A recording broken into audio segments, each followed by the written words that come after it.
À son arrivée à Abidjan, en Côte d'Ivoire, le Premier ministre Anatole Koliné Makosso est accueilli au pied de l'avion par son homologue ivoirien Robert Begré-Mombé.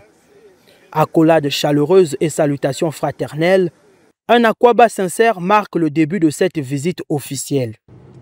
Au palais, le chef du gouvernement est reçu en audience par le président de la République de Côte d'Ivoire, Alassane Ouattara. Les échanges ont porté sur plusieurs dossiers d'intérêt commun, dont la coopération bilatérale, la stabilité sous-régionale, ainsi que la remise d'un message personnel du président Denis Sassou Nguesso. Anatole Koliné Makosso dit être venu s'abreuver à la sagesse africaine.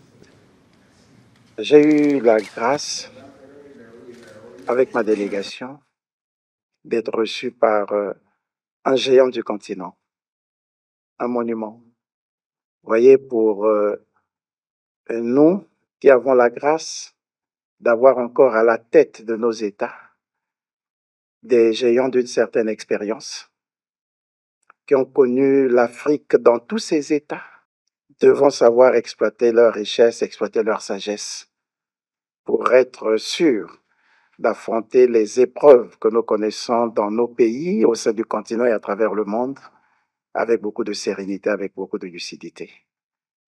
Et nous sortons de là imbu de connaissances, imbu de leçons qu'a bien voulu nous transmettre le président de la République, son Excellence M. Alassane Ouattara, à qui nous avons porté le message qui vient de son frère et homologue, son Excellence M. Denis Sassou Nguesso, qui nous a chargé d'aller témoigner à son Excellence Monsieur le Président Alassane Ouattara de son attachement aux relations bilatérales qui unissent nos deux peuples.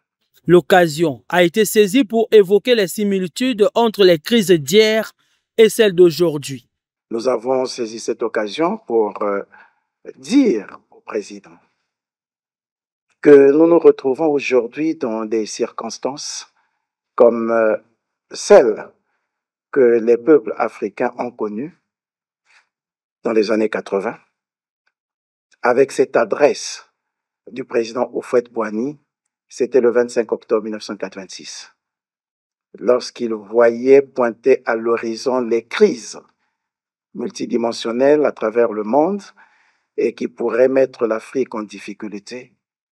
Le président Houphouët-Boigny avait appelé l'élite et l'ensemble des acteurs politiques à la retenue, à la lucidité, et qu'il fallait que ces élites se préparent à gérer en toute sérénité, en toute lucidité, les situations qui allaient advenir. Aujourd'hui, c'est sensiblement dans le même contexte que nous nous trouvons et nous saluons le propos du président Alassane Ouattara, qui estime qu'au regard de ce que nous sommes en train de subir à travers le monde, il nous faut toute raison garder, faire preuve de responsabilité et laisser le devoir, le sens du devoir, continuer à guider nos actions. Car quand se déchaîne la tempête qui peut jeter le désarroi, sinon le doute, quelque juste que soit la voie choisie par un peuple, rien ne vaut un équipage cohérent. Et cet équipage, on le reconnaît par son expérience, par sa compétence. Ce qui avait amené, dans les mêmes circonstances, un président américain, lorsque on se trouvait devant le tumulte, à dire qu'on ne change pas le cheval au milieu du gué. Et ne revient pas un cavalier de laisser ses troupes au milieu du gué. Voyez, ce sont ces paroles imbues de sagesse que nous avons eues à échanger avec son Excellence, Monsieur le Président. Depuis plusieurs jours, Anatole Koliné Makosso enchaîne les visites officielles. Véritable VRP du Congo, il multiplie les rencontres avec les chefs d'État et de gouvernement du continent dans une dynamique de renforcement des liens de coopération et d'amitié. L'accueil réservé à la délégation congolaise à Abidjan vient une fois de plus confirmer la reconnaissance dont jouit la diplomatie congolaise.